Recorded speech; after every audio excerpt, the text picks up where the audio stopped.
All right, I'm going to start today probably a little bit further back than you're expecting because a lot of people want to talk about ADD or ADHD or those kinds of things. And I think it's very interesting, especially as over the last few years we've become more tuned into things like reactive attachment disorder and a variety of other trauma-oriented issues which affect a lot of children. So my goal today is actually to start way, way back and talk to you a little bit about how the brain develops and as we grow, starting from very early in life. And then we'll talk about how some of the patterns that we see in brain training are involved in the kinds of problems that people want to talk about and want to work with. So we'll get all the way up to that before we get done. One of the first questions that comes up frequently is, well, how can brain training fix something if it's genetic? It runs in the family. Everybody in my family has attention problems and so forth. And my answer to that would be that I don't really see any evidence that issues of attention and issues of impulse control, even issues of anxiety and things like that, are genetic. I can tell you from my own experience in my family, pretty much everybody in my family, my mother, all three of my siblings, and even myself, when I was younger, were fairly anxious people. And then when I started doing neurofeedback when I was 45, trained myself first, suddenly I became the only person in the family that wasn't anxious. And that to me suggests that it probably wasn't that suddenly my genetic code shifted, but that something different changed. And so I want to sort of make a case for you that what that something different might have been. And that is the patterns that develop in my brain, in all of our brains. So let's go all the way back to the point where we have an embryo in the mother's womb that is developed to the point where it's beginning to have a brain. And the brain essentially is the mother's brain at that time. Yes, it's in the infant or the embryo's head, but it's sharing the mother's blood and therefore the mother's blood chemistry. So at the very, very beginning, if the mother is anxious, then the chemicals of anxiety are going to be involved in that child's brain before it's even born. A lot of times there are mothers who are very enthusiastic, excited, kind of have a baby, always wanted to do that. But there are many who are overwhelmed. For example, a mom who's already got two children that are, 1 and 2 years old and is now pregnant with a third, that person may very well be just beyond it. There's too many things to try and keep up with. In many cases, they're afraid of what's going to happen, especially if they don't have support.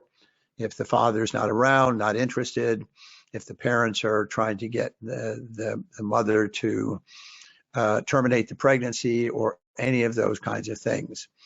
But also, there are mothers who are actively being abused at the time when they're going through pregnancy. I've worked with a number of them. All of those things obviously have an effect on what the mother is experiencing. And that also has an effect on what the child is experiencing, although the child is not in a position to be able to recognize what's going on because the child doesn't have any other frame of reference. But even things like mothers who smoke during pregnancy, mothers who take drugs, drink alcohol, those are all people who are having an effect on their children's brains before the child is even present. So there's an entire area of research that has become less popular recently as we've, sort of moved away from the idea that women might want to be mothers, or that would be a good thing for a woman to do. But the area of experience, or the area of research, is talking about the good mother. The good mother is a very specific type of person and has an effect on her children to the extent that good mothers produce good mothers. The mothers who grow out of their daughters become good mothers. And bad mothers, and we'll talk a little bit more about what the difference might be, tend to produce bad mothers. So one of the things that I often work with when I'm working with a mom who has kids is to sort of raise this issue of, is she a good mother? Is she not a good mother? And if so, can she become one? It doesn't matter necessarily at what age that happens or how far along the children are. If you can shift your own brain's function so that you become a good mother, the chances are that it's going to have a very positive effect on your children, and you'll shift a whole group of generations from people who are not going to be raising children well to people who will be raising children well.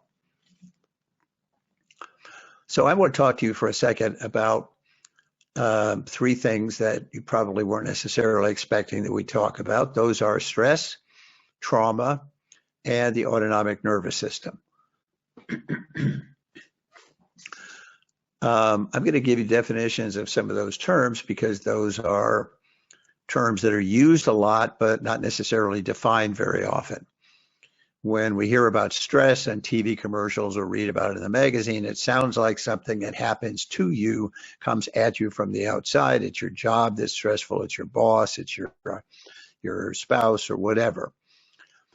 But in reality, stress is my response to a situation where I need to have more control than I can. If two guys are watching the same football game and one of them really doesn't care who wins, just interested in seeing good plays, and the other one is a strong fan for one of the teams, if that team begins to lose, the first person's not going to be stressed at all. The second one will very likely become stressed. They've got to win. They've got to win.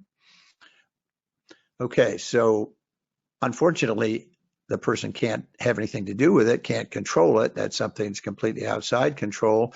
Just like, is my child going to do what I want him to do, or is he eventually going to end up doing what he wants to do? That's a situation that we can't control. And as long as we think the child is doing what we want them to do, then we aren't stressed by it. But as soon as the child starts to act in a way that was different from what we thought they should do, then it's very easy for us to become stressed. So the stress is not the situation, it's my need to control the situation. And if I recognize that I can't, and I decide, well, I'll just see where it goes, I'll help where I can, put in my 2 cents where it's of interest to the other person, but then I'll deal with whatever the outcome is, then you're less stressed or perhaps not stressed. One of the effects of stress is that we have an autonomic nervous system. It's one of the primitive systems. It's fully there in children in the womb. And that nervous system has two different styles of operation. The first is called the parasympathetic style, or the parasympathetic branch. That has the job of maintaining the body. It controls how we sleep, how we digest food, whether we sweat, our dilation of our pupils, heartbeat, breathing, many, many other things. So that's a very important issue, a very important area, and it's controlled by the brain. So the brain is what is constantly shifting. Now we need to pay attention to digestion because I just ate, so there's not going to be a lot of blood in the brain. So I might be pretty sleepy. when I go to my 1 o'clock class. Okay, the second branch is called the sympathetic branch, and that's one you probably all have heard of. It's called fight or flight, and it is an emergency response.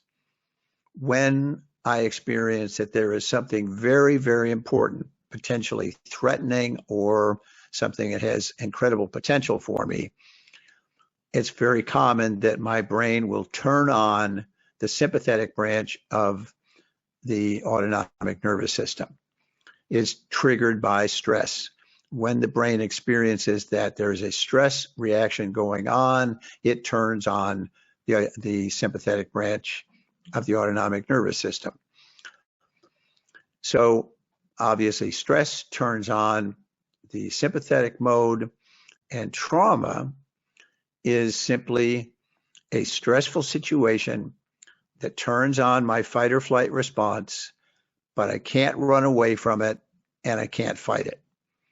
A child who's being abused is being traumatized because that child really, really wants to be able to control the situation, but there is no possible way. The person who's doing the things that they don't want is too big and too fast for them to get away from.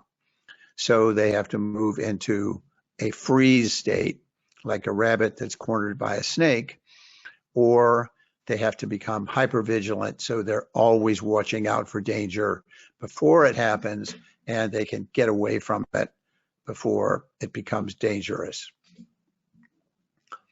So let's talk about one of the major traumas in anyone's life.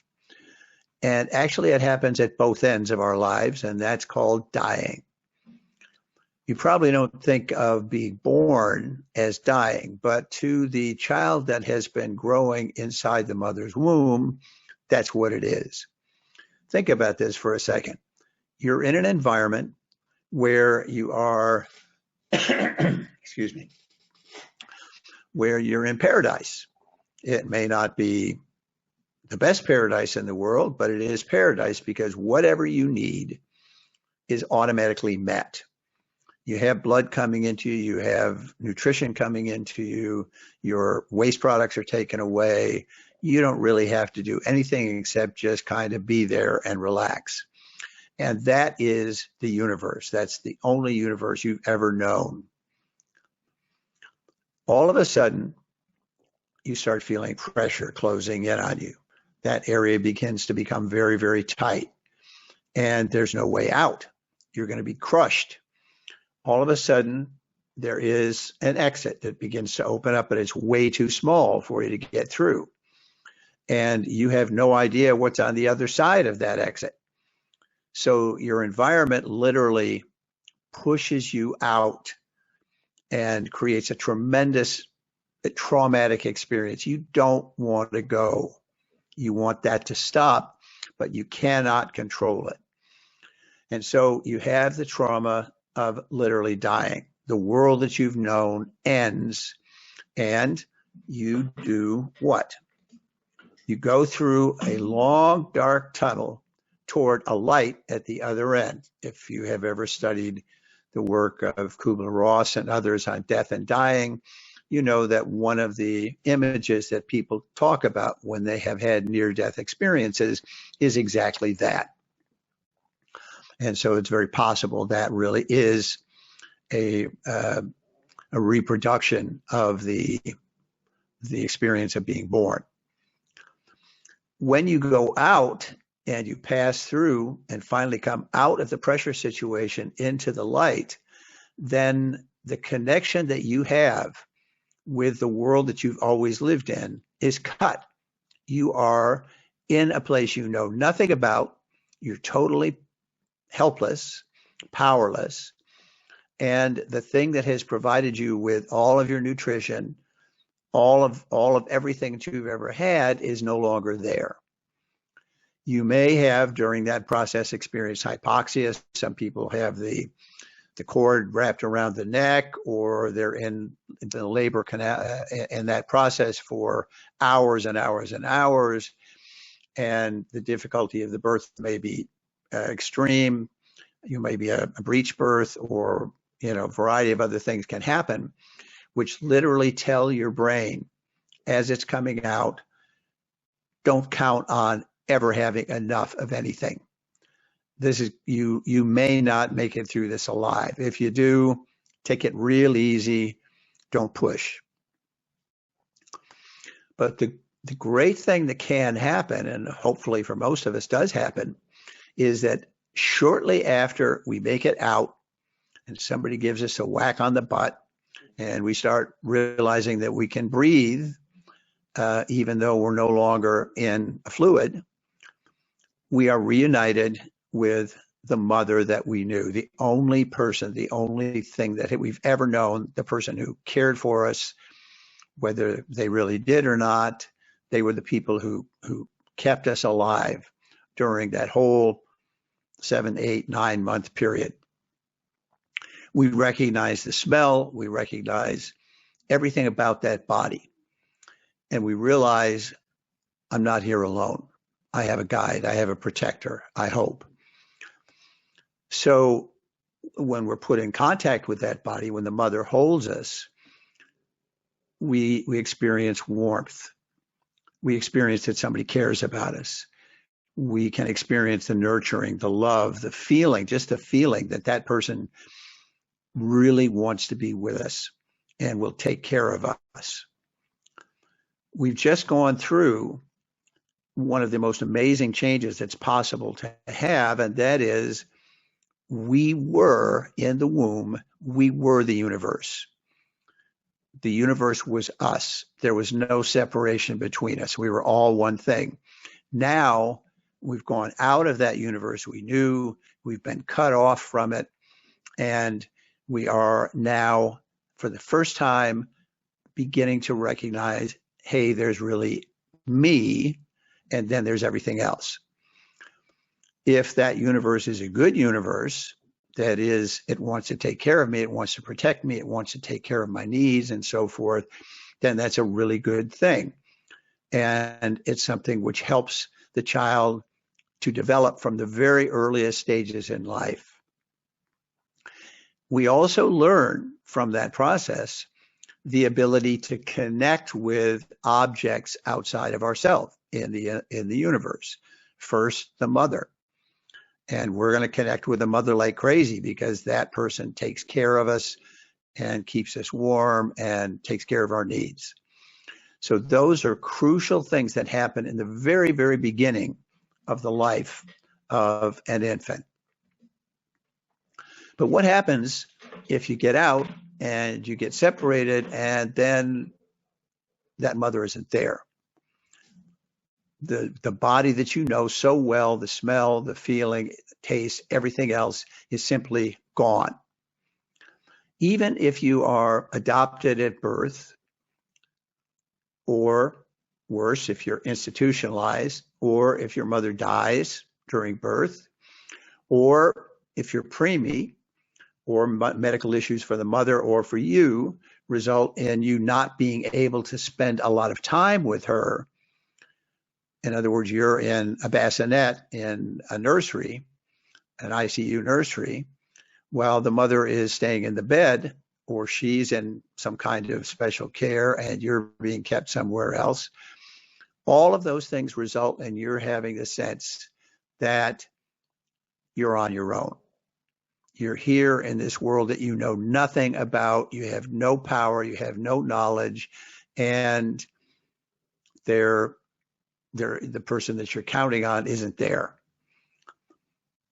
There may be people, especially if you're being adopted at birth, who are doing everything they can to fulfill the role of that mother. They're providing you with warmth, they're providing you with love, they're nurturing you, they're taking care of your needs, they're keeping you secure and all those kinds of things. But the problem is they are not the person that you're looking for. They're stand-ins. And even if you have somebody, and especially if you don't have somebody, if you're going to an orphanage or you're being kept in a nursery or something like that, you don't experience the same level of nurturing and safety that you would otherwise. Worse than that, we know the way children think. We know basically how all of us think, that somehow I'm responsible. So the question is, where did she go? Where did my mother go? Where did that person who's supposed to be taking care of me like she did before? And more importantly, what did I do to make her leave? Because I'm an infant, I'm a newborn. I have no idea how things work.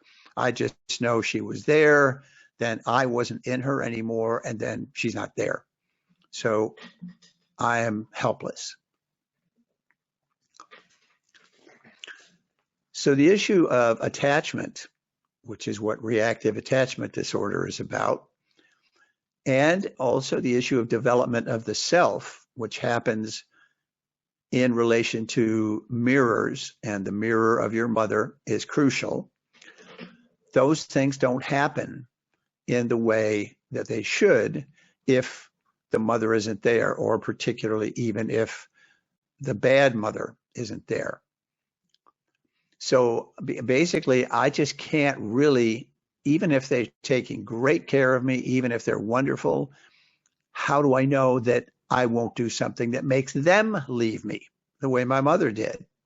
Because I've just now found them. If she left me after all that time, my entire life, and I did something that made that happen, how do I know that I won't do something that makes this happen? I cannot trust things outside of myself. So if I am unable to connect with them, then my ability to learn to trust other people and to value other people is blocked. More importantly, or equally importantly, my ability to be and to create myself, if I don't do it in relation to somebody outside of myself, then there is no me. I'm still the whole universe. So if that doesn't happen, there's a great tendency that I can't develop myself. Some of you may have read Seaburn Fisher's work or Bessel van der Kolk's work about issues of very early trauma in childhood. And one of the things that I did a workshop with Seaburn in Brazil last year, and one of the things that she talked about, which I had never really thought about before, but makes a tremendous amount of sense, is that when you have the very, very early separation, then what happens is not only does the person not develop the ability to connect with other people properly, but they don't develop a self. The only self they have is this incredible amount of fear and rage. She left me. Why did she leave me? And what am I going to do? How can I take care of myself without these other people? So by training those people or doing therapy with people who have that issue, as you remove the fear and rage, as you teach the brain to be able to release that, there's a great resistance to it because there's nothing underneath it. There's no me there that I can reveal by taking off the fear and rage. It's a very, very difficult situation. So there are some things that can happen in the development, the very foundational development of a child, that begin during gestation, take place during birth, and the separation of me from the universe, the creation of a self. If I'm really lucky, I have a really positive environment, a loving, happy, enthusiastic environment that I'm developing in during the period of time that I'm an embryo before I'm born. And then when I come out, I find the good mother there, and I feel secure and I'm nurtured, and I can develop a positive view of the world around me and a positive view of me. She's my mirror. It can also be kind of difficult. one of the things that can happen is that that prenatal environment is polluted by smoke, by drugs, by alcohol, or by a tremendous amount of strong anxiety or anger or physical abuse or any of those kinds of things. In that case, yes, I come out of what was quote unquote paradise because my needs were generally being met, but in a way that didn't allow me to really feel calm, relaxed, and feel like I was in paradise while I was developing. I'm developing already anxious. I'm developing already afraid of things. If there's a good mother outside, even though that happened, perhaps there was any number of things that could have happened, and the mother is there, then I can begin to establish that in the new world that I'm in the new universe that I'm in, it's actually better than it was before, and I can begin to establish a self. But that's going to be trickier because it's like a 180-degree turn in my experience. And if I have either a bad prenatal environment and I arrive in the new world and I don't have my good mother there, or even a bad mother there, but a mother that I can connect to, I have an incredible amount of insecurity, and I may also be neglected. I may also be abused, so that my experience is even worse. Those things are the foundation layer of a child. And so to completely forget about all of that and simply say, oh, this kid's a screw up, this kid is ADD, he's dumb, he doesn't care, he doesn't try, he's not motivated or any of those kinds of things, is really, unfortunately, one of the things that happens if we go with what's called the pathological approach to human behavior, which says there is a normal brain, and by golly, if you don't have it, then there's something wrong with you, and we need to do therapy we need to give you drugs, we need to teach you to be normal like everybody else. But we know that the brain is a complex, adaptive, chaotic system. That's like a national economy or a world economy. That's like an ecology. It's a system that's made up of subsystems, and each one of those is made up of individual elements. And so it's so complicated that you never really know what the effect of any one thing that you do or that happens is going to be. It's not necessarily going to be the same every time. So complex, adaptive, chaotic brains, by definition, cannot be abnormal, because complex adaptive systems begin their development based on their initial conditions. When the child comes out of the mother's womb, the initial conditions are set. After birth, when that person is cut free of the mother, there's already a set of initial conditions. They may be, the brain may be damaged by alcohol or by drugs or by physical trauma or by a tremendous amount of anxiety or any number of things. Those are already there. That's the starting point. And then the brain from that point on learns from feedback. That is, the brain is always putting something out and seeing what comes back in. And if it puts everything out, tries everything it can think of, and only gets abuse coming back in or loneliness coming back in, then the experience is feedback's telling me I can't change the world. This is the way it is. This is the way it's always going to be. If some things produce positive feedback and some things produce negative feedback, then the brain begins to learn from that. So this is very important. The brain is also or complex adaptive systems are also self-reinforcing.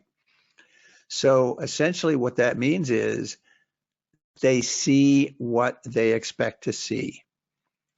If you've ever had a kid who sees things in a positive way all the time, then it almost doesn't matter what happens to him. He'll always find a way to make it positive. But people who think nobody likes them, even if they are in a situation where other people do seem to enjoy being with them and want to be around them and so forth, they will leave that situation saying, oh boy, they hated me. They always hate me. So the feedback can be a problem because I'm looking at mirrors outside of myself, and those mirrors, no matter what they appear to other people to be reflecting back to me, are reflecting back what I expect to see. So complex adaptive chaotic brains essentially are idiosyncratic responses to everything that's happened to them from before they were born right up to the present. And there is no way for that to be abnormal because you are comparing it with brains that had different starting positions and that have had different experience. You can see that if you look at 2 or 3 children in the same family with the same parents and the same living situation, each one of them is different because what happened to them in the womb was different, what happened to them in the birth experience was different, and what has happened to them since then has been different.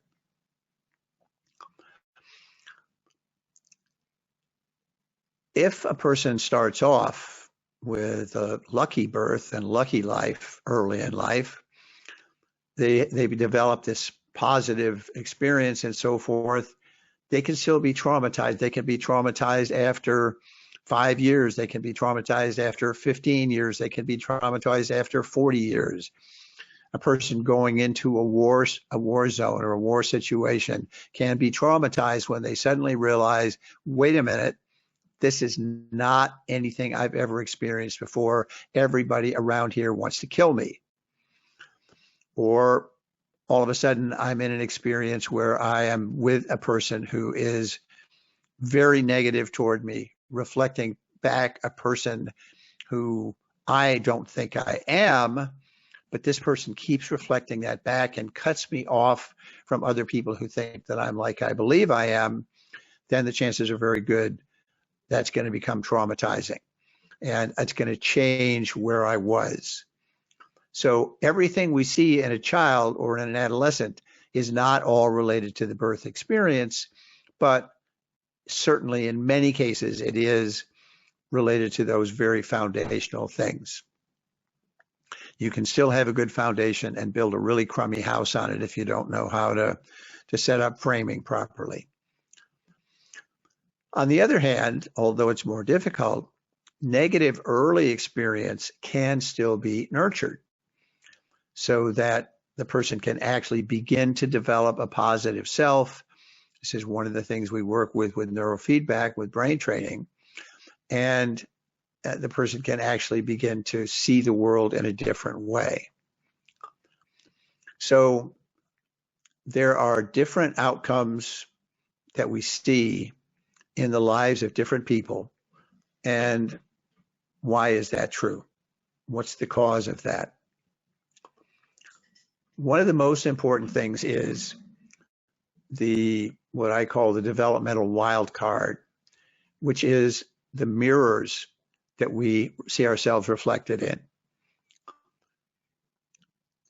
We have fairly early on some sense, often that we've developed up until we get up to, later childhood, that we've developed in relation to the mirrors closest to us. Those are our parents, our siblings, maybe teachers, neighbors, whoever it happens to be, pastors.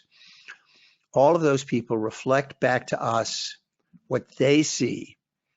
And that tells us to some extent who we are. The younger we are, the more important that is. As we get older, especially when we move into adolescence, one of the terrible things that happens with adolescents is the job developmentally that they have is to figure out who they are separate from those initial mirrors, separate from what my mom and dad think about me, separate from what the teacher thinks about me, separate from what, I've learned that I am from those people. And that's why we often see the difficulty of, the child who's rebellious and things like that, because that person has to define himself against what has been built into him from the very beginning. We know it's worth being good parents, and we know it's worth doing the best we can to put good things into that child's experience of himself and how he or she deals with the world. Because even though that child may rebel against that when he gets to adolescence, it's very common that passing through adolescence, where maybe peer groups are more important or other factors, cultural factors, take over for a while, what we put into that child as the structure of his personality and his belief system will come back out as they move into young adulthood. So if I have a negative view of myself based on my early experience and even based to some extent on my birth and immediate post-birth, so I don't really have a very good self, but then I'm surrounded by positive mirrors who keep reflecting back to me as I go up through childhood and into adolescence, and ideally through adolescence. That can change what I believe about myself. Because what we really want is we want to have what I see in the mirrors be the same thing that I feel in myself. On the other hand, if I have a very positive self-image, and then I'm in a situation where I only have negative mirrors, sometimes children who have a very negative teacher, and for a whole year, they are surrounded by the feedback of that teacher, and oftentimes changing the effect of what their peers and their friends and their classmates think about them, because the teacher thinks that they're a screw up and makes fun of them, and then their friends begin to reinforce that. That can have a very, very negative effect on how the person sees himself. One of the key things that we do in brain training is to remember that the trainer is a very important mirror.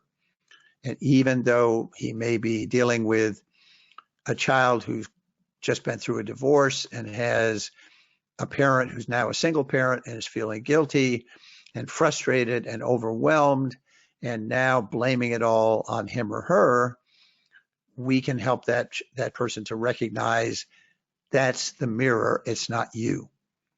I see you in a different way. Your teacher sees you in a different way. So the two sort of ends of the scale that we're going to look at here in terms of what can change the development of a person is the degree to which they are toward the rigidity end of the scale. I already know everything. I already believe what I believe. There's no reason for me to believe anything else, versus the resiliency end of the scale. Resiliency allows a child to deal with negative experiences and negative mirroring and still be able to stay positive, because he can recognize that's one opinion. I still feel I'm strong in myself, and I have other mirrors which allow me to see that I'm not the only one that sees that. Rigidity blocks the ability to accept positive feedback.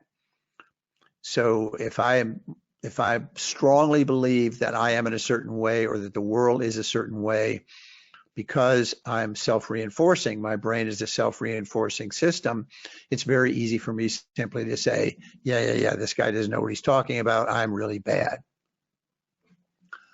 So trying to develop resiliency in a child is very important. And again, part of what we do with brain training is we actually try to break up old habits that the brain has formed and allow it to shift into a greater range of options, which makes it more resilient. So now let's look at what happens to the brain after we get through this process of the very, very early part of life. Now we're talking about infants, and we're talking about development of the brain from infancy through up into adolescence and a little bit into young adulthood. First of all, we know that the brain is divided into two hemispheres, the left and the right. The right hemisphere is creative. It doesn't have very many rules. So it is the side of the brain that deals with novel situations. It does, over a period of time, begin to recognize that there are categories, other kids, adults, things like that, but it looks for the distinctions between this individual and the category. All right, that's very, very important. So that's the right side. The left side is the brain's rule book. It's the laws. Once there is a category that's been established, it basically says, okay, I know how to deal with this kind of situation. Adult coming up to me and telling me what to do. That's a category of situations. Maybe I've learned it works really well if I just pretend that I really think they're very smart and I do immediately what they tell me to do until they're gone, then go back to doing what I think. That's one way. Another way is to be rebellious. When somebody tells me do something, I say, get out of here. You don't own me. So those are rules which each individual brain learns to adopt as strategies for dealing with specific situations. When the brain works together, the right and left, that's ideal. Because the left side says, okay, I recognize that we're in a situation that I've seen before, and I already have a rule for taking care of it. To the extent that that rule is likely to work, that's a very efficient way for us to move through life. We don't have to look at each situation that we've largely seen before as brand new. Every time we drive from school to the supermarket, which we do a lot, we don't have to start all over from scratch and get the map out and try and figure out where do I turn next and what's the address of the supermarket and all those kinds of things. There's a set of expectations and rules that are built in that I can follow, and they're going to work most of the time. But we also would love to have the right side looking at the same thing and saying, you know what, the rules that we usually follow are for really nice weather days where there's not a lot of traffic. This situation is a little different because it's snowing and there's a lot of traffic and people are getting stuck all over the place. Maybe we need to treat this a little bit differently. So ideally, we're going to have the right side and the left side develop and both be functional, but we're also going to have them be able to work together. So we also have the development of the brain divided between the front and the back of the brains. And I put these things in exactly backwards. The front is actually outgoing and the back is incoming. The back is sensory processing of the outside world. So the very back of the head is the occipital lobes where we process what we see. And then above those, sort of where the top of the head goes down to the back of the head, that's the parietal lobes. And there we process touch, a sense of touch, our sense of direction and ability to know where we're going and control that. And then we also have the temporal lobes, which is where we listen to things, where we hear.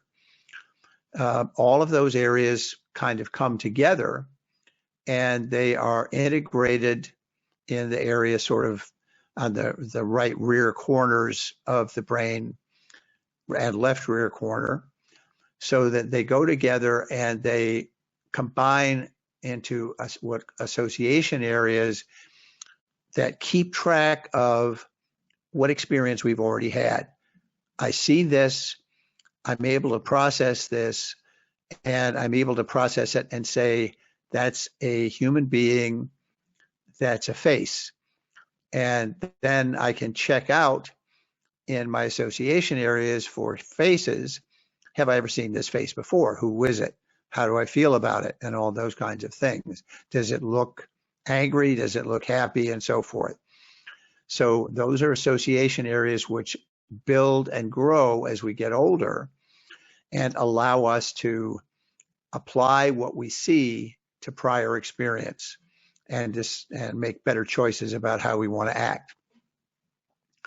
The front of the brain is the motor programming area and programs how we're going to act in the world, what we're going to say, what we're going to do, all of those things.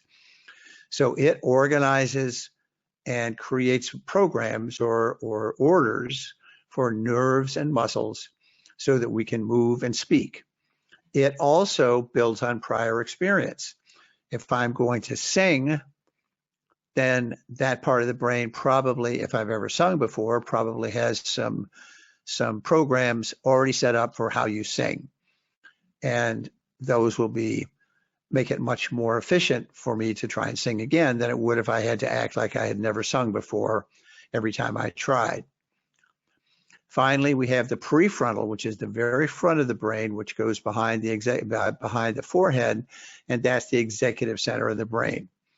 So things like attention, impulse control, but also organization, planning, prioritizing, controlling what we're going to do and what we're not going to do. Those are all things that happen in the executive center of the brain, the prefrontal, which is the most complex of the association areas because it receives all the sensory information, all of the mood information or emotional information, all of the memory information that's coming from other areas of the brain, and integrates all of that to tell me, what do I think about what's going on right now, and what should I do about it, if anything. That's the last part that actually develops. So the energy brain, which is the electrical brain that controls much of what we do and think and feel, comes online from back to front.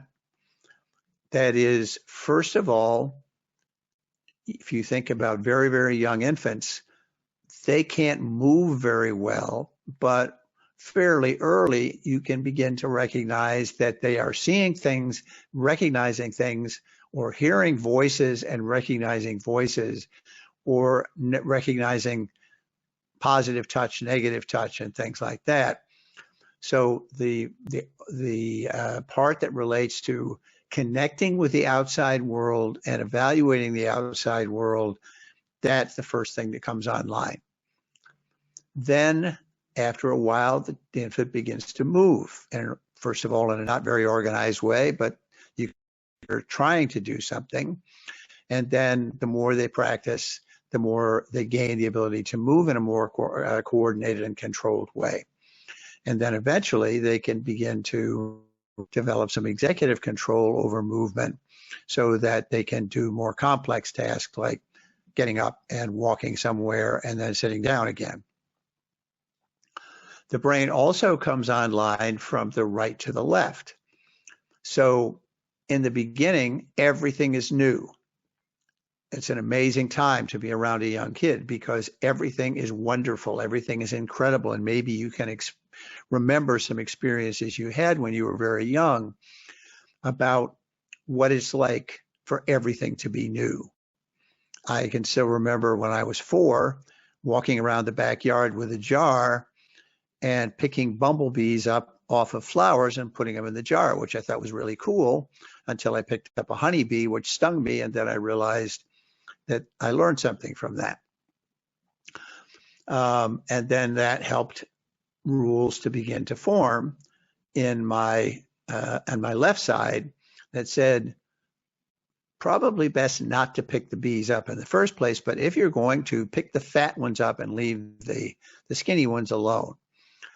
So that was a rule that formed. And what we know, if you've ever been around people that are older, is that the more time a person has spent on this world, the more brain rules they have, the less likely they are to be interested in new things, and the more likely they are to believe that they already know everything and have already experienced everything. So in addition to that, starting in the back and moving toward the front, starting in the right, moving toward the left, moving from awareness of the outside world to ability to act in the outside world to ability to control my action and awareness of the outside world. Also moving from right to left. So I go from the sense where everything is new and I'm learning about categories and creating categories to the state eventually where it's all categories. I don't really care about individuals. There's also a pattern that occurs with frequencies. Now, frequency is something that's very important in the brain because the frequency tells the brain or tells us how much energy that brain is working with. So in a newborn, we're going to literally have the brain operating almost entirely in delta. Delta is the slowest frequency in the brain. Frequency means how many times per second is that brain, are those neurons, are those brain cells firing messages, sending messages or receiving messages. Delta is 2 to 4 times per second. It's the slowest brain speed.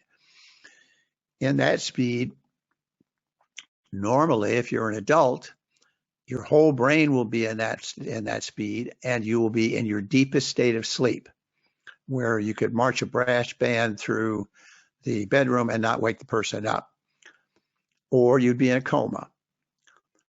Both of those are states where the brain is operating very slowly, and it is in what we call the unconscious mind. In those states, we are not aware of what's going on around us at all. And we're not even aware of what's going on within us, that we're not thinking, we're not processing, we're not doing anything like that. So essentially, in that state, I am the universe. There's only me, and everything else is part of me.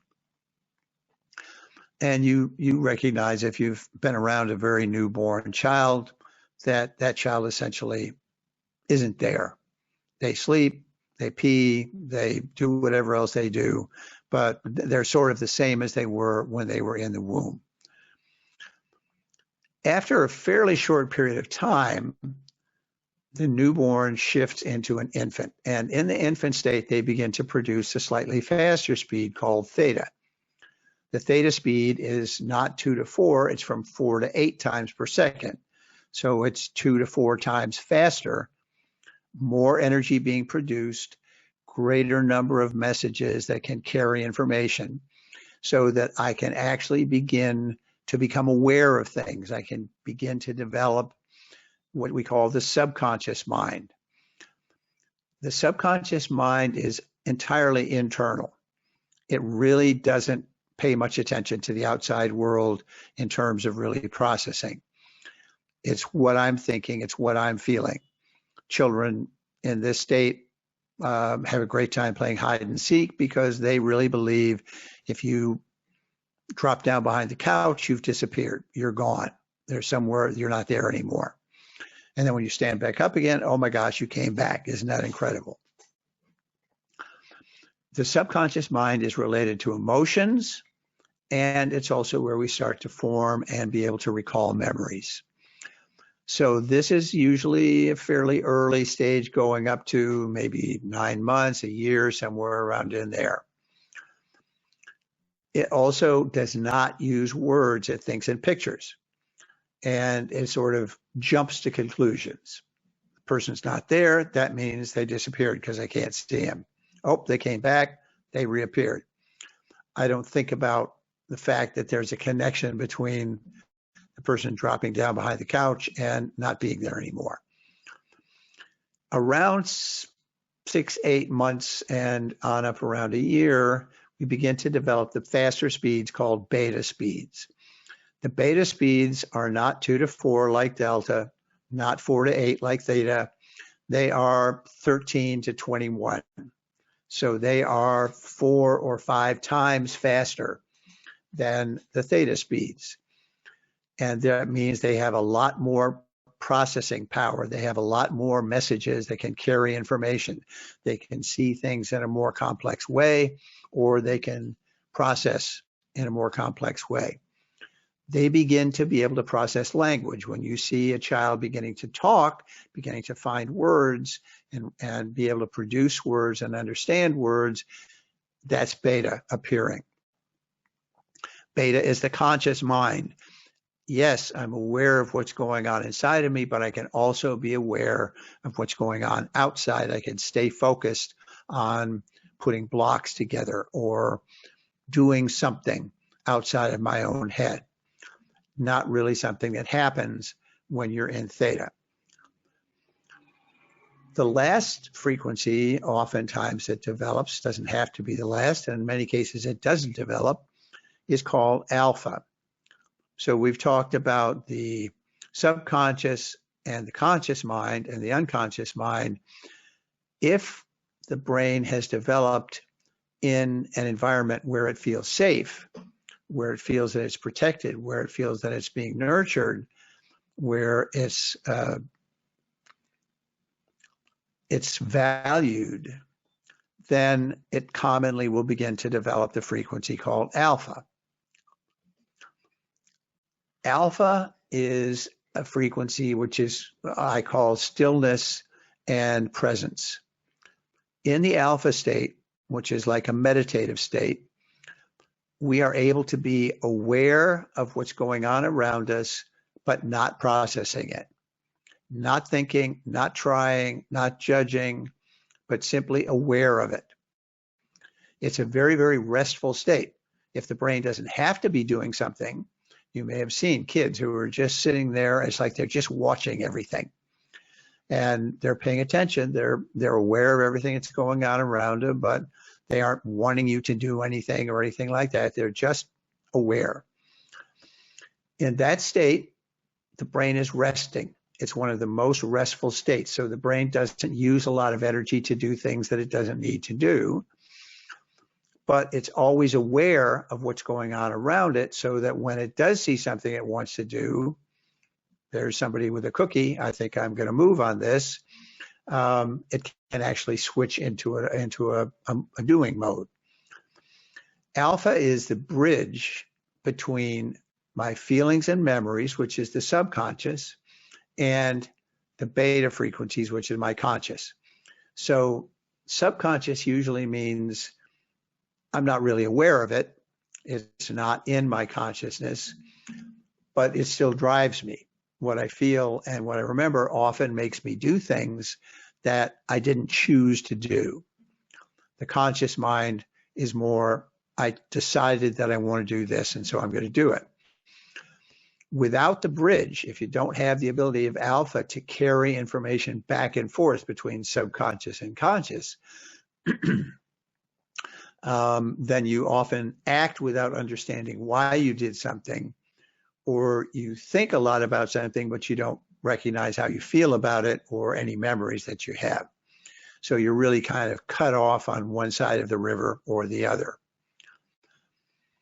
If we have a traumatized brain, a brain which has learned that the world is a very dangerous place, you always have to be watching out. You always have to be ready to move on a moment's notice. You can't trust anybody. You don't get too close to people because then you're going to get hurt eventually.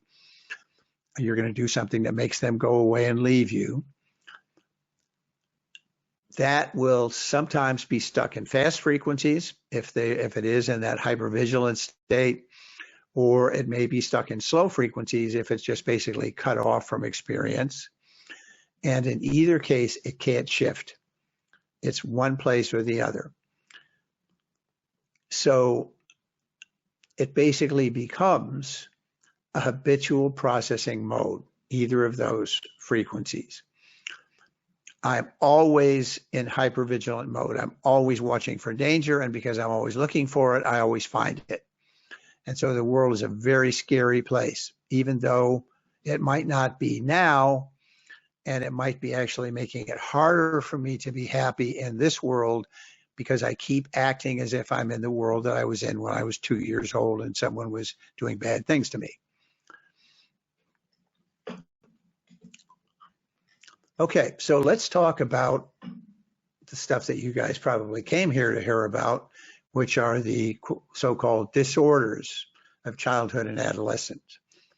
According to the CDC and the mental health associations and all those kinds of places that follow the pathology model, 10 to 20% of children are diagnosable. That is, 1 out of every 5 children is seriously enough away from the average or the normal that there's something wrong with them. They need to be treated. and people who are in the mental health field are very upset sometimes that not enough people are being treated, even though we have a very large population of children going from 4 or 5 years old on up, and adolescents even more so, who are taking psychoactive drugs, sometimes 2, sometimes 3 or 4 or 5 at the same time, because they are not normal. What does it really mean to be abnormal in this case? What are the diagnoses that we're looking at? Well, one of the most common ones is that children who are 5 or 6 or 7 or 8 or older are required to sit quietly for fairly long periods of time, even though there are a whole bunch of other kids around that they'd love to be playing with or fooling around with. And during that time, they're also supposed to be listening to some adult talking about something that they may or may not be very interested in for a fairly long period of time. And perhaps an adult who's not very interested in the topic himself, just sort of going through the motions. So that's a disorder. To me, it sounds like a kid. But if the child is not able to do what the adults want them to do, then there's something wrong with them. Another problem that frequently appears is an inability to process language and use sequential thought, to be able to think in steps soon enough, as soon as the parents and adults and teachers and schools and doctors believe that the person should be able to do it. Some people are able to do it at that age, therefore that's normal, and you should all be able to do it by that age.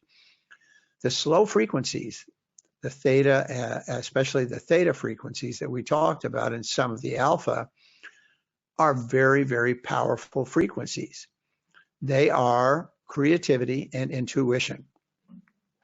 If you look at children who have theta brains, children who have a lot of slow wave activity and have a difficult time shifting into fast, obviously they're going to be a problem because they're not going to be able to stay outside of their own heads, and they won't necessarily be able to pay attention to somebody who's talking for a long time or asking them to read 5 or 10 pages and get detailed information from it or process with math.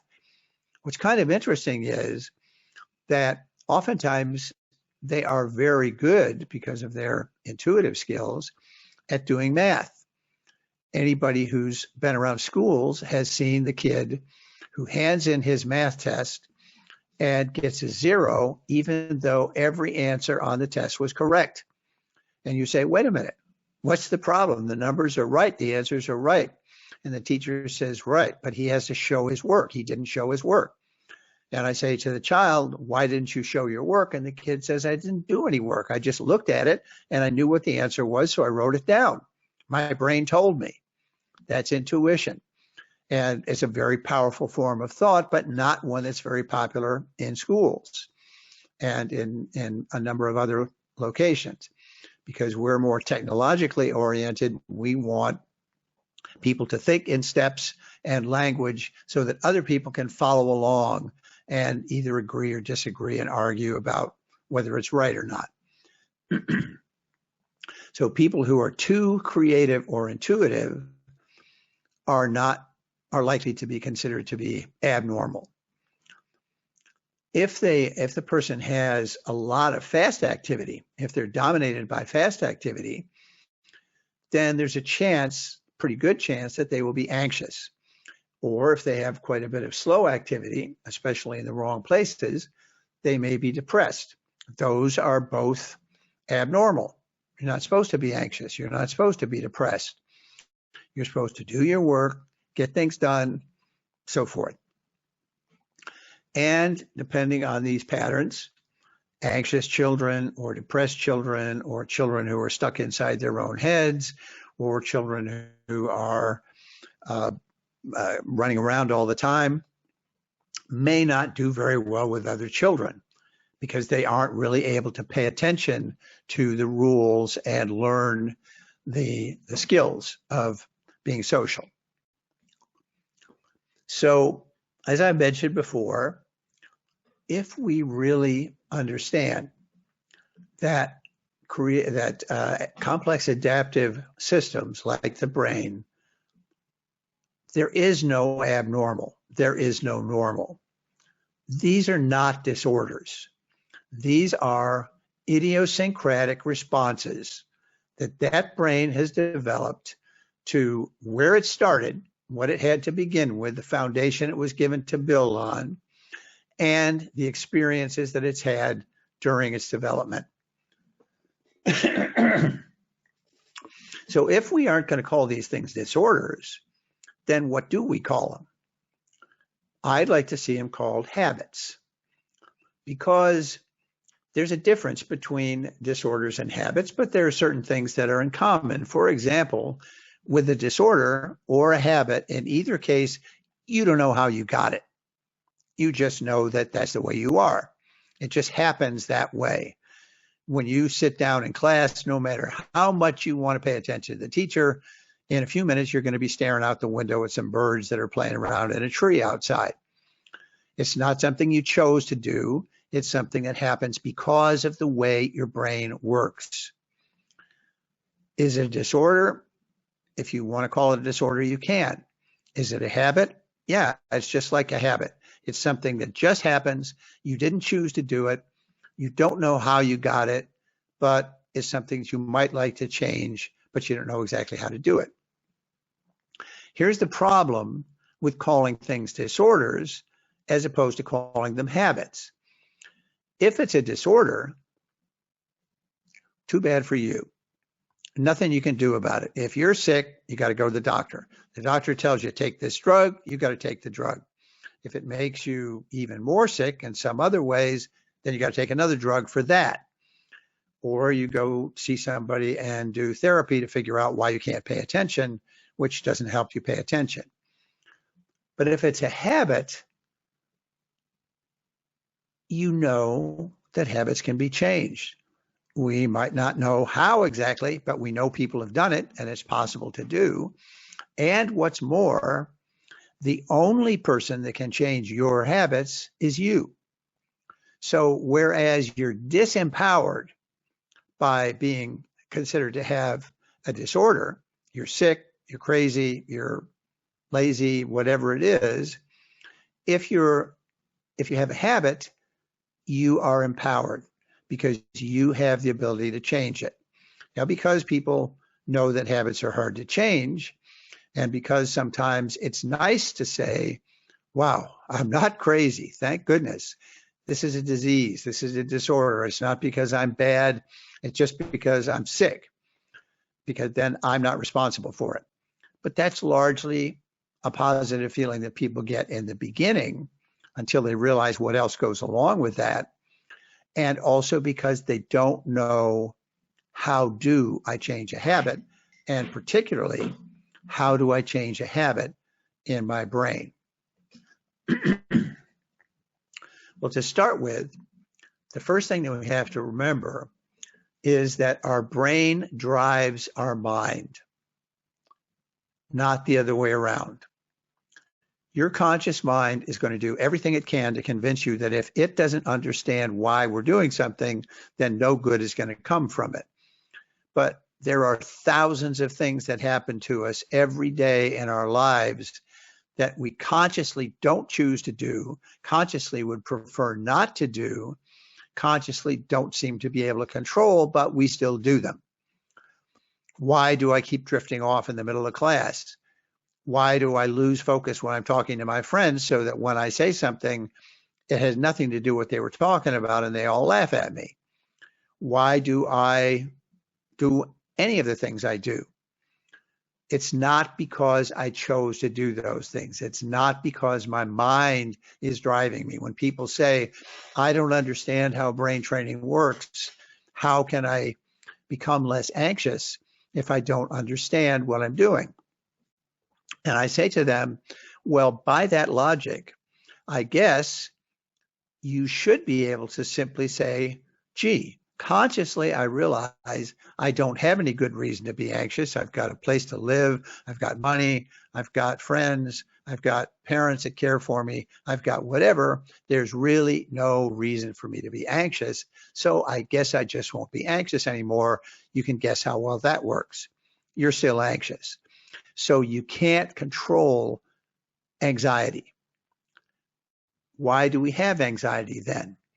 Because our life habits, the habit of looking at new situations and seeing all the negative things that could happen, how you could fail and all those kinds of things, or looking at things and saying, wow, that's exciting, that's new, there's an opportunity for me to do something new. Whether those habits are positive or negative, they are actually encoded in the electrical energy in your brain. We know that's true. There have been research studies for the last 30 years that have looked at groups of people who were anxious, groups of people who had so-called ADD, and compared those brains with the brains of people who didn't have those issues. And in every case, they found that there were specific patterns that frequently occurred in the brains of the people who were anxious that rarely occurred in the people who weren't. They were like correlations. They were like markers that said, if you see this in someone's brain, the chances are very good that the person's experience is going to be anxious. Okay? So we recognize that those relationships in the brain correlate with the things that we want to change in our real lives. Now, there are people who are pathology model people. We call ourselves training model, exercise model. Excuse me. The exercise model says, you know that you can change your body by exercising. You know that people who can't run 100 yards can be jogging 5 miles in a matter of a couple of months if they just practice it, if they just exercise, because that changes what their body is able to do. So why would we not be able to train our brain? Because the brain is part of the body. The exercise or the electrical patterns that we see in our brain are part of the way our body works, just like the ability for the heart to be able to pump faster, the lungs to be able to process more oxygen. Those can be changed by exercise. So can we change the patterns in the brain if we exercise those patterns. You can use those patterns, and some people do, to label a kid, to look at the brain and say, oh, he's got this pattern. That means he's got a chronic anxiety disorder or social anxiety disorder or bipolar disorder or whatever.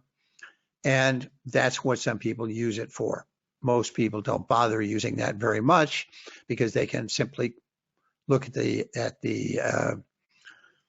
patterns of behavior and the symptoms and say, if the person has a symptom of anxiety, then they have an anxiety disorder. That's all we need to know. But brain trainers aren't interested in giving the problem a name. We aren't interested in labeling it. We don't care if you say he has generalized anxiety disorder or we say that's the way Johnny is. What we want to do is, by giving the brain information about what it's doing, to teach the brain to change what it's doing in a lasting way so that the things that the person would like to change in their real life change as the brain patterns change. So what is the difference between therapy versus training? Why should we choose training, which is sort of odd? Nobody thinks about exercising their brain very much, versus therapy, which is giving people drugs, sitting down in an office and talking to somebody or whatever that is paid for by insurance companies and that commonly what we expect. That's what the CDC looks at and so forth. We know, if we've ever gone this way, that therapy, whether it's drug therapy or talk therapy, in most cases does not have lasting effects. You can talk about anxiety, you can feel your anxiety, you can learn ways to deal with your anxiety, but you can't stop being anxious in most cases by doing psychotherapy. It takes forever if it's going to happen at all. And in the case of taking drugs, you don't stop feeling anxious, you just don't notice it as much because you don't feel anything as much. But you also oftentimes, if you're using drugs particularly, since you're doing something which is an invasive thing, putting things into your brain, that you're often going to have side effects. There are going to be things that are going to happen that you didn't want to have happen. Even the doctor who was treating you didn't want to have happen, although he knew that it could happen. Whereas training simply uses the brain's own resources, its ability to pay attention to things, to recognize that that's something it's doing. The brain is always looking, as I said before, at what did I just do and what came back in. So we're giving the brain a perfect mirror with neurofeedback, with brain training, to allow it to see what it's doing and to change it, to guide it to changing itself. What's the other benefit of training? The training changes are lasting.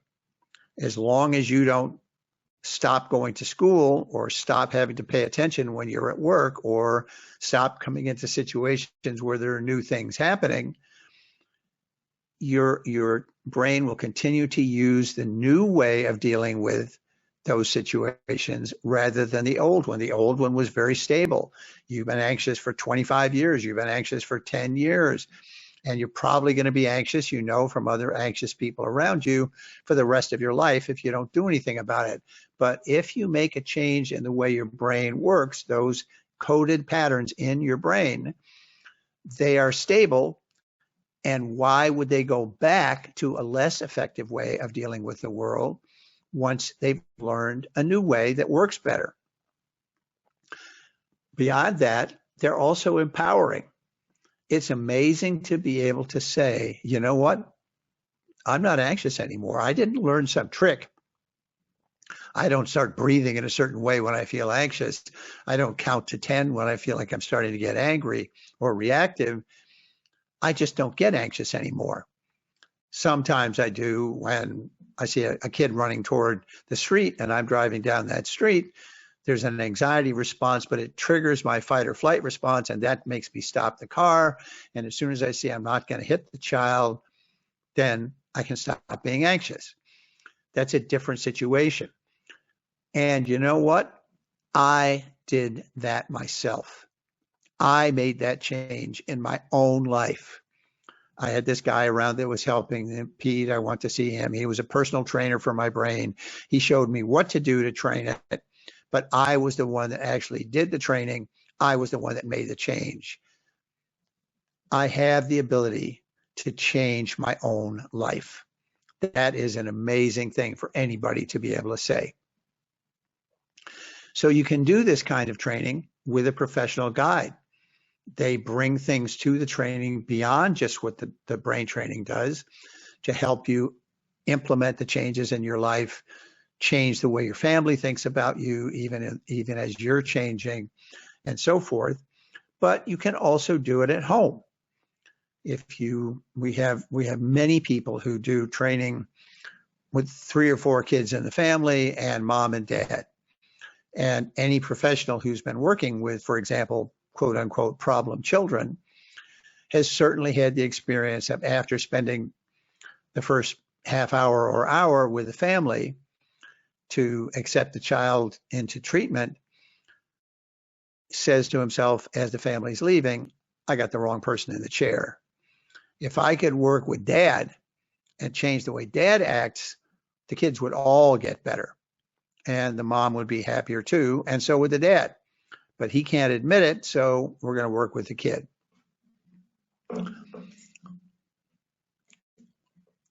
So now let's look at 4 axes that we're going to talk about in terms of how we judge how well a brain works. They're called filtering, processing, mood, and performance. The filtering is a control axis. It's the ability to control the interface between the outside world and the inside world. If I can't control that, if I see, hear, and feel everything, if I'm too sensitive to what's going on around me, then I'm very distractible. I cannot stay focused on the thing I want to stay focused on because everything else is coming in at the same level of volume. I can't block things I don't care to pay attention to. That is a filtering problem. I also can have a problem of acting without choosing what I want to do. I act too fast. So what happens? I'm impulsive. I say things, I do things that I really didn't want to do because I didn't know I was going to say them or do them until I heard them come out my mouth or saw myself do them. There's also a type of problem which is called walling or walling off, often seen with autistic children, and people who are on this filtering axis range from ADHD all the way out to autistic spectrum. Autistic spectrum is an extremely severe form of filtering problems. You just can't block anything coming in or going out. And one of the common things that autistic people do is they create a wall between the inside world and the outside world so that they can control what's happening. They just can't let things over going in or going out very well. So they're kind of living in a little walled off garden, and the whole rest of the world is outside.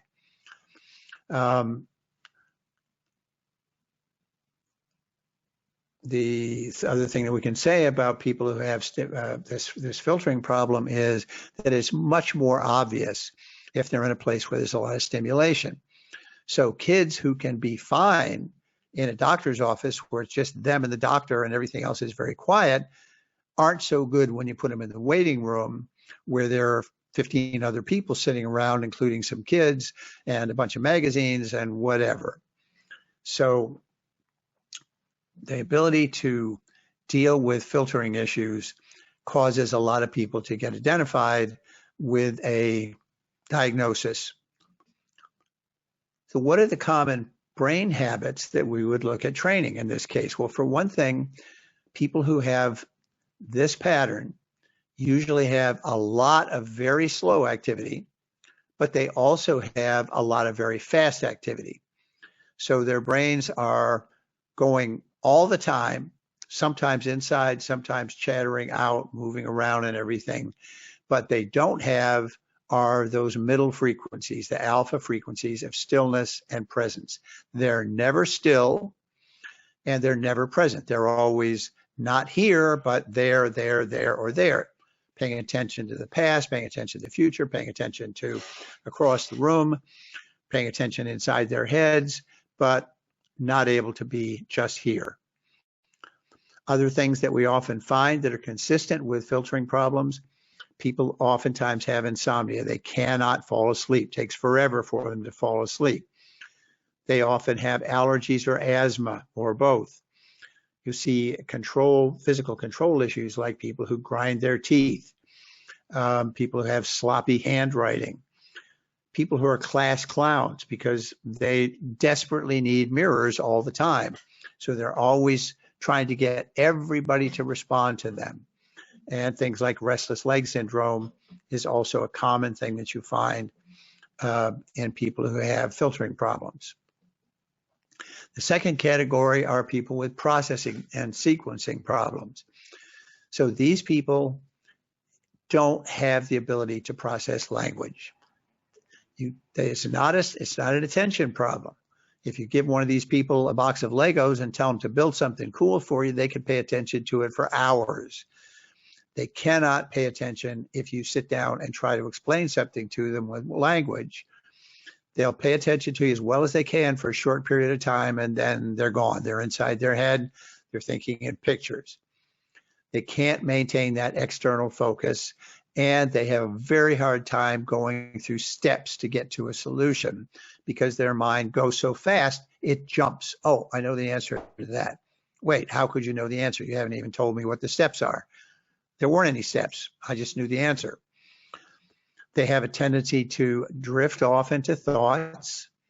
They are, as we said before, very frequently creative and intuitive. So they come up with cool solutions to problems, but they can't tell you how they know it works. And they will often appear to know things about what's going on in the family or someone else that they know, or they really trust or distrust somebody almost immediately, but they can't tell you how they know it. They oftentimes have a very difficult time when they have to do something that requires them to do sequences. Long division, terrible, too many steps. And they tend to be inattentive. That is, they're not in this time or this place, they're somewhere else. I'm pretty sure that Einstein, who was able to journey around the universe inside of his head, had a lot of slow wave processing and wasn't so hot at the creative and the logical rational stuff, which we know because he was terrible in school. So the things that we train, because we usually find them in these people, are they're stuck in slow speeds, oftentimes theta. They cannot shift out of theta because their brains don't have the metabolic capacity to make faster frequencies. So they're like brains that are out of shape. They can't do fast speeds for any length of time. Or in some cases, they are stuck in the awareness state, the alpha state, but they can't shift out of it to process. So some of them will say, I read every word on the page, I understood every word, I knew what the paragraph was saying, but I got to the end of the page, I have no idea what I just read. It came in, went through, I said, yep, I understand that, and it went back out again. I didn't actually process it. Other issues that are commonly seen with these people are they fall asleep quickly, they sleep like a rock, but they cannot wake up. It's really hard to wake them up in the morning because they never feel rested. Oftentimes when you see people who have problems with bedwetting, you'll see these very slow frequencies. People with learning disorders, learning difficulties, generally aren't the ones who have they're the hyperactive types. They're the inattentive types because they can't stay focused on the language processing. And they frequently have a real problem with social situations because they're inside their heads and they keep missing the cues. The third axis is what we're going to call the mood and emotions axis. That is the ability to be stable in terms of your mood, not be shifting all over the place. Positive mood, people who see the world as a glass that's half full instead of one that's half empty, and by the way, it has a crack in it. And also the ability to control their emotions. So people who are anxious, angry, fearful, those or stressed, those are what we would call hot emotions, or people who are depressed, which is a cold emotion. Those people are oftentimes, they have a lot of either very fast or very slow activity, more than they need, and oftentimes not in the right places. They're on the right side fast instead of on the left side fast. They're in the back fast instead of in the front fast. And those can be related to those kinds of habits of anger, anxiety, and so forth. They often have an inability to stay in a mood state. Once they're in the positive state, they go way too far into the positive state and become kind of manic, and then they go slooming down because they've used up so much energy into the low energy depressed state, and then they go back up again. So you may see them called bipolar, but they tend to go back and forth because their brain doesn't have the ability to stay in a stable place. And they also may act out their feelings. This is the difficulty with controlling emotions. Part of the brain which is responsible for controlling emotions just keeps, it's not working. It's overloaded. So oftentimes with these people, we'll see that there's too much fast, that's the hot emotions, or too much slow speeds, often the delta, the very slow, which are the cold emotions. And they cannot really maintain the idling speed, the alpha, the frequency that allows us to be present and aware. They're constantly shifting back and forth from fast to slow. Or, as I said before, the frequencies, the different speeds may be in the wrong places. So other issues, people who are in these states oftentimes are tired very easily. They have a lot of difficulty with attention and memory, not because they can't pay attention, but because they're trying to pay attention in a room where there are many other voices talking about other things all the time, their anxiety, their depression, whatever it is. They often have terminal insomnia where they fall asleep quickly, wake up after a couple hours, and then cannot go back to sleep, or they will wake up frequently during the night. There's also then the performance axis. This one is one that's very frustrating. So they can pay attention to things, they can learn things, but when they have to perform in a test or any situation where they might be judged, they completely fall apart. They can't stop thinking and they can't stop judging themselves in those situations, so they completely forget and make fools of themselves, even though they know the thing they're being tested on. They do better in a practice situation than they do in the real world. And so this anxiety or impulsiveness or inattention, whichever of those happen to be problems of theirs, block their success because they can't stay in the actual operation state. Okay, so in order to train these, we often find that there are very low levels for people who have performance problems of connectivity, of their ability to share information between areas of the brain or to operate independently between areas of the brain. So that once they get into a performance situation, they lose those capacities. And frequently we'll find that they're perfectionists. Quickly, how brain training works. First of all, we assess the issues that are the most important objectives for you to change. What in real life would you like to be able to do that you can't do now? Once we've done that, we've got a list of all the things that you might not even have thought of as being changeable. Then we assess the brain activation patterns. We look at how much energy your brain is producing with your eyes closed, with your eyes open, and at task in a variety of different areas, and look at how those patterns are different from what we would expect to see.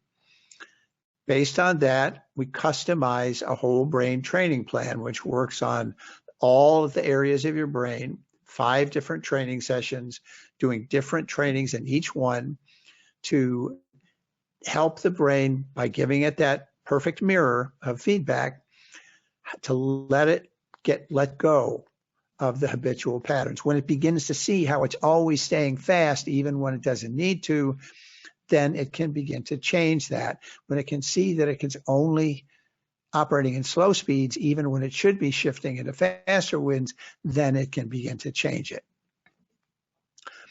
So we're training 30 to 40 one-hour sessions, 2 to 3 sessions a week, usually takes anywhere from 3 to 5 months. You rotate through the 5 different exercise sessions, just like going to the gym. You don't do the same exercise over and over.